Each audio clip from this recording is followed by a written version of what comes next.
Ma'am, anong wifi po ang gamit nyo? Isa nga yun mga kalibot sa madalas na tinatanong sa amin sa ginagawa na yung paglilibot sa buong Pilipinas. Nakarating na nga tayo guys ng Luzon, Visayas at Mindanao at sa lahat ng lugar ng yan ay meron kaming internet. Nandito nga tayo guys sa bundok ngayon. Sobrang lamig nga dito guys. And si Kuya Val, tingnan natin yung cellphone niya kung merong signal. So guys, walang signal si Kuya Val pero kita niyo naman meron tayong wifi. And dito mga kalibot, pasok tayo sa jeep natin. And dito may kita nyo si Kitiko saka si Jace nag-Netflix.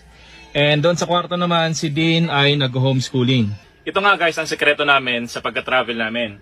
Kung saan meron nga kaming internet kahit na 18 months na kami nagka-travel ng tuloy-tuloy at kung paano kami nakapag-work remotely. Ang tawag dito mga kalibot ay Starlink Internet. Isang satellite internet na gawa ng SpaceX. Ang internet nito guys ay galing sa libo-libong satellite na nag-orbit sa mundo natin every 90 minutes. Kaya meron tayong internet kahit na umaandar. Kaya kayo mga kalibot, kung kayo ay nasa remote area o kayo nakatira sa isla o kaya bundok, pwede nyo rin i-consider yung Starlink. Diyan sa lugar nyo mga kalibot, kamusta ang internet nyo? Mabilis na ba or mabagal pa rin? Pa-share naman ako guys kung gaano kabilis ang internet connection nyo.